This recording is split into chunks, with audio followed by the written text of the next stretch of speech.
We'll have all those basketball highlights in a sec, but first, the USD Volleyball team is heading to Denver. That's where Leanne Williamson's team will play in the Summit League tournament. They will host it next year after going unbeaten in the regular season this year. And they are excited knowing that a spot in the NCAA tournament, if they win it all, is at stake.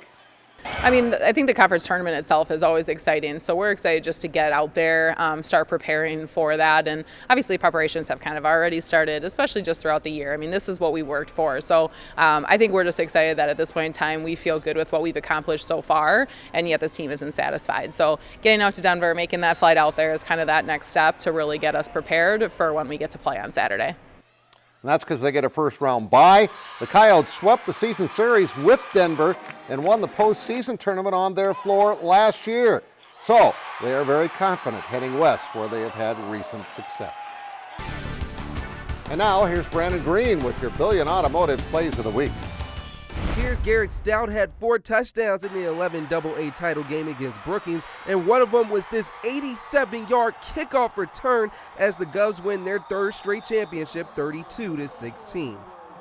Just how Coach Don Plitzewicz drew it up, USD's Monica Arns goes 1-on-2 and kisses it off the glass to force the game into overtime against Drake. The Coyotes would complete the 17-point comeback, winning 102-94.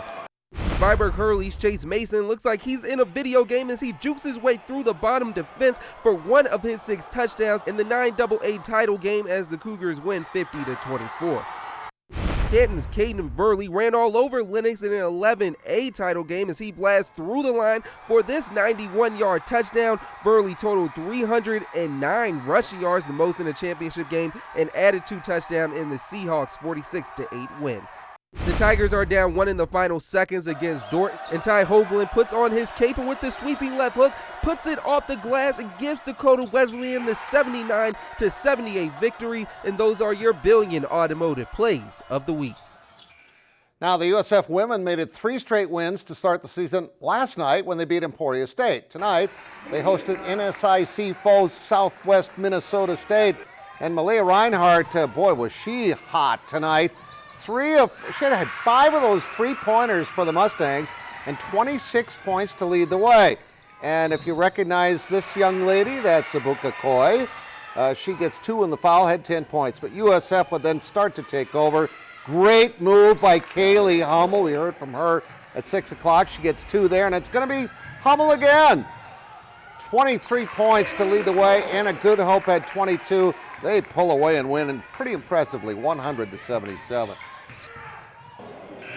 The rivalry resumed in Sioux Center tonight, where the number 5 defenders hosted 11th-ranked Northwestern, and the Raiders get a basket here from Hannah Niram, who gets in nice position. They lead by 3 after 1. Second, it's not a replay. It's going to be Niram again down low. The bank is open. She had 17 points in the first half. But at the end of the third, Dort is able to take the lead with Bailey Tetzlaff, gets the putback. 72-70 going to the fourth, and they would take over in the fourth quarter. Carly Gustafson, the Ethan Rustler, swish. 23 for her. They win 92-84. That was the men's game.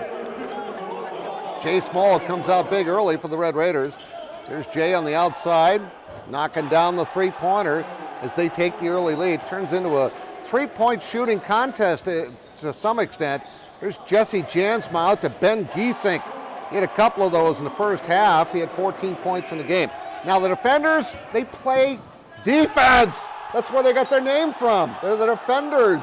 Great block by Jansma, who also can shoot. 12 points in the first half, and Dort runs away with this one, 86-68. The Mount Marty women started the night 4-2. They were at Briar Cliff tonight. Let's check out some of this action. Bryceland Comstock drives for the hoop and the hack. The lead 15 points. And then it's going to be another freshman, Connor Sudman, for the lay-in.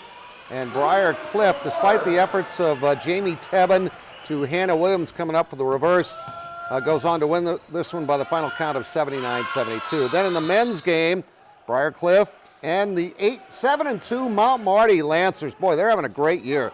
Elijah Pappas somehow gets this off in the lane, even though he was trapped. Lancers go up by 3.